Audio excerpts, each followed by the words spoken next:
We are kicking things off with huge news. San Francisco 49ers star linebacker Fred Warner has delivered an incredibly encouraging injury update. Warner confirmed he has no restrictions and is feeling great, ready to jump right back into the team's off-season program after his fractured and dislocated right ankle sidelined him for the 2025 season. This is a massive development because Warner's recovery is clearing the way for the defense to start the offseason with their centerpiece fully available, signaling stability for the 49ers heading into the next phase.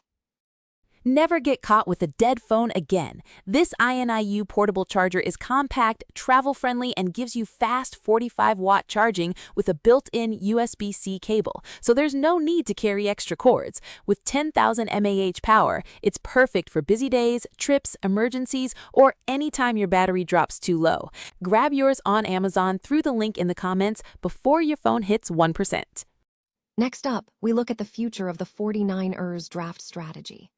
With the 2026 NFL Draft fast approaching, President of Football Operations and General Manager John Lynch emphasized that the team's lifeblood will always be the draft, and they plan to be extremely proficient at it this year. We are breaking down what this means for the team's selections, including the notable second-round draftees like Alfred Collins and Colin Kaepernick, and how they plan to build depth for the future. Now let's talk about the offensive line situation and how the 49ers are navigating the draft.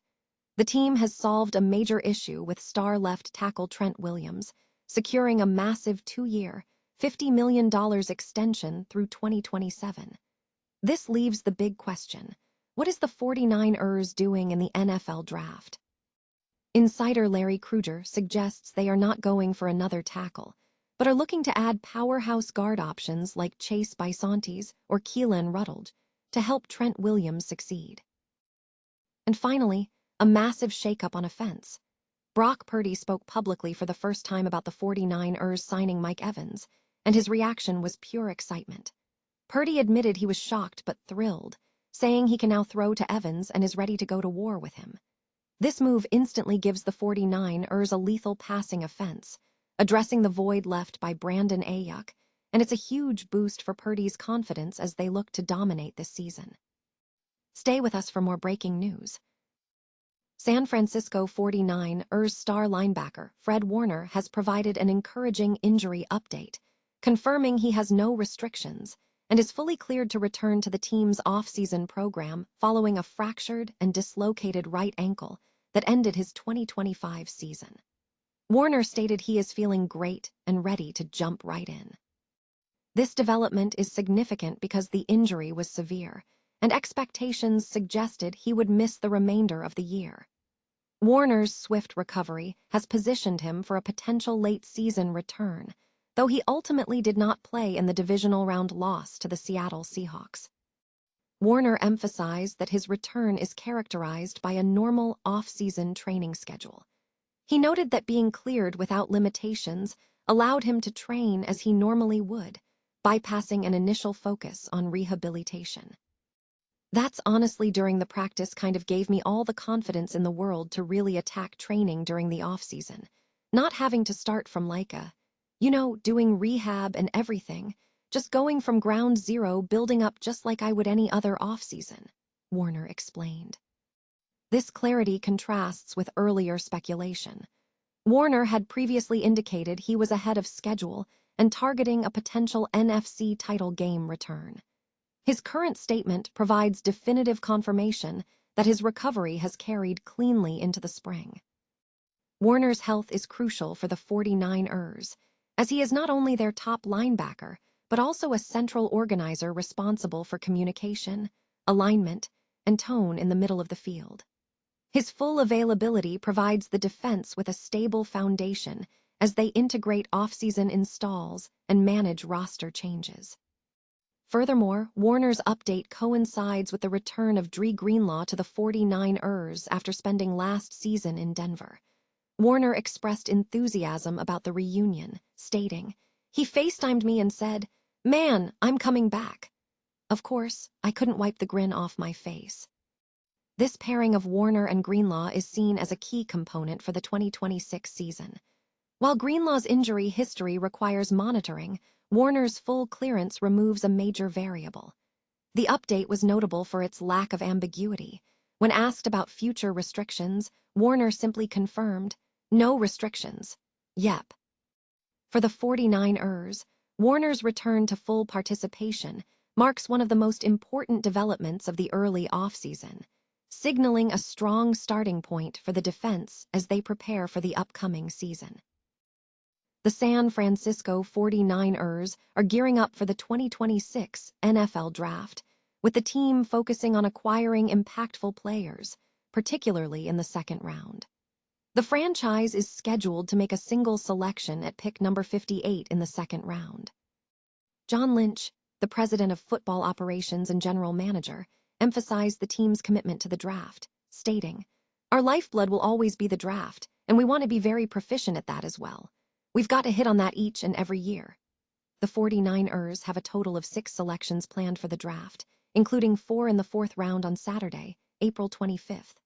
While the full draft schedule is available for viewing, the focus remains on securing talent. The report highlights several notable 49ers alumni who have been drafted in the second round, including Alfred Collins and Colin Kaepernick, among others, as the team prepares to build its roster for the upcoming season. The San Francisco 49ers have secured a major victory in the offseason by finalizing a contract extension with star left tackle Trent Williams. After an impasse over salary cap concerns, the team and Williams agreed to a 2-year, $50 million extension, keeping the veteran with the team through 2027. This development immediately shifts focus to the team's strategy for the upcoming NFL Draft, particularly regarding offensive line reinforcement. With Williams' future solidified, the initial expectation was that the 49ers would use a draft pick to secure a new left tackle to potentially develop as a replacement. However, due to the significant investment in retaining Williams, an immediate replacement seems unlikely. According to 49ers insider Larry Krueger, the team's approach will be different. They will focus on adding complementary help rather than outright replacement. Krueger stated that the Niners are not targeting another offensive tackle in the draft, but will instead look to bolster the entire offensive line to support Trent Williams' continued high-level play.